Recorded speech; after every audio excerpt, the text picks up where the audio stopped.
नमस्कार। आज हम अहमदाबाद में जो एक बहुत ही दुखद विमान हादसा हुआ उस पर बात करेंगे। हमारे पास इससे जुड़ी रिपोर्ट के कुछ अंश हैं। हाँ, और इन्हीं के आधार पर हम आज की चर्चा को आगे बढ़ाएंगे। बिल्कुल। तो ये घटना है 12 जून 2025 की। एयर इंडिया की फ्लाइट AI-171 अहमदाबाद से लंदन जा रही थी। और ये एक बोइंग 7878 ड्रीम लाइनर विमान था, रजिस्ट्रेशन VT-ANB। हाँ, और उड़ान भरने के बस थोड़ी देर बाद यह हादसा हो गया। जी, मुश्किल से आप मानिए 600 या 625 फीट की ऊंचाई तक ही विमान पहुंचा होगा और फिर नीचे आ गिरा। और गिरा भी कहाँ, शहर के बीच में मेघानी नगर इलाके में BJ मेडिकल कॉलेज के एक हॉस्टल पर। हाँ, और टक्कर के बाद एक जबरदस्त धमाका हुआ। ये बात बहुत गंभीर है। और एक्सपर्ट्स बता रहे हैं कि ये बोइंग 787 ड्रीमलाइनर के लिए एक तरह से पहला इतना बड़ा हादसा है। हाँ, मतलब पहला हल लॉस, यानी ऐसा हादसा जिसमें विमान पूरी तरह से नष्ट हो गया हो। लॉन्च के 16 साल बाद ये पहला ऐसा हादसा है। और दुख की बात यह है कि अब तक का एकमात्र जानलेवा हादसा भी यही है। बिल्कुल। ड्रीमलाइनर को तो काफी सुरक्षित माना जाता है ना, इसकी तकनीक काफी एडवांस्ड है। सही। तो इतने सालों बाद पहला ही हादसा इतना भयानक। चलिए रिपोर्ट के आंकड़ों को देखते हैं। हाँ, विमान में कुल 242 लोग थे।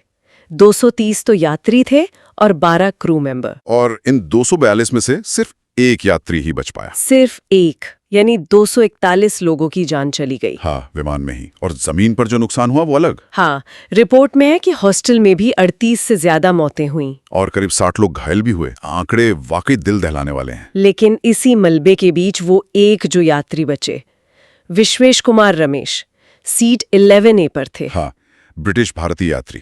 ये एक तरह का चमत्कार ही कहेंगे। उन्हें मामूली चोटें आईं और वो मलबे से खुद चलकर बाहर आ गए। उनकी तस्वीरें तो पूरी दुनिया में देखी गईं। अविश्वसनीय।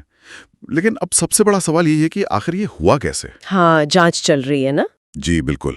और अच्छी खबर यह है कि विमान के दोनों ब्लैक बॉक्स मिल गए हैं। दोनों ब्लैक बॉक्स मतलब फ्लाइट डेटा रिकॉर्डर और कॉकपिट वॉइस रिकॉर्डर। हाँ, FDP और CVR। FDP से विमान की सारी तकनीकी जानकारी मिलती है, स्पीड, ऊंचाई, इंजन की हालत वगैरह।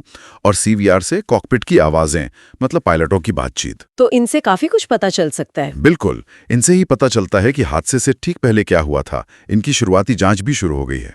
और ये भी पता चला है कि मेडे कॉल की गई थी। हाँ, टेक ऑफ के कुछ ही सेकंड बाद।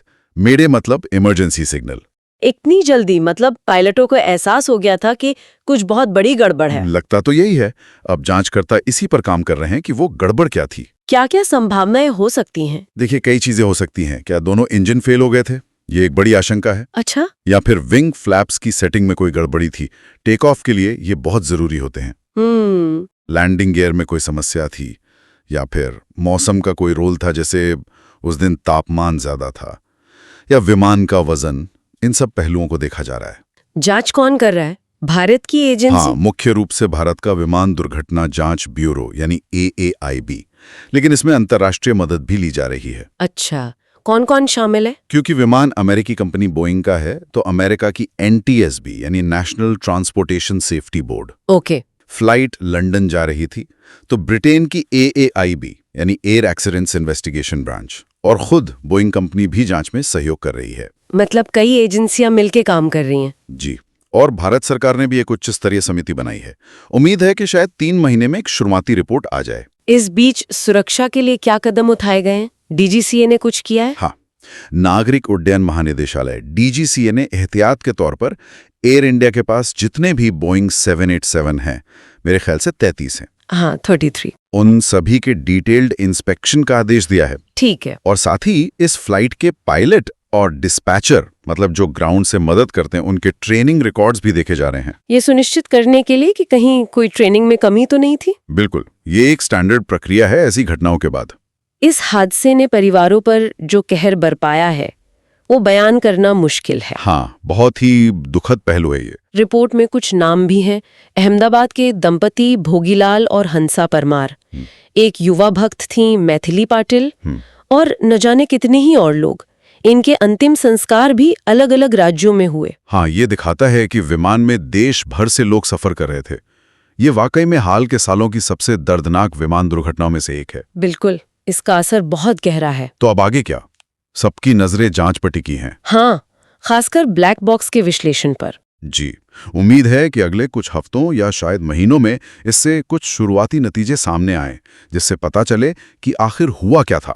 और डीजीसीए के 2 कदम हैं, जैसे बेड़े का निरीक्षण, ट्रेनिंग की समीक्षा, इनसे उम्मीद है कि भविष्य के लिए सुरक्षा बढ़ेगी। हाँ, तत्काल सुरक्षा उपाय लागू किए जा रहे हैं और फ्लाइट क्रू की ट्रेनिंग पर भी रेगुलेटरी निगरानी और कड़ी की जाएगी। तो कुल मिलाकर अहमदाबाद विमान हादसा एक बहुत ही जटिल और दुखद घटना है। इसमें तकनीकी पहलू भी हैं, मानवीय त्रासदी भी है और एक अंतर्राष्ट्रीय जांच भी चल रही है। सही कहा। अभी बहुत से सवालों के जवाब मिलने बाकी हैं। और ये हमें सोचने पे भी मजबूर करता है ना? बिल्कुल, कि क्या हमारे मौजूदा सुरक्षा इंतजाम काफी हैं और ऐसी घटनाओं से हम भविष्य के लिए क्या सबक ले सकते हैं, विमानन सुरक्षा और अंतर्राष्ट्रीय सहयोग को लेकर। हाँ, ये ऐसे सवाल हैं जिन पर लगातार सोचने और काम करने की जरूरत होगी। आज की चर्चा को यहीं विराम देते हैं। जी।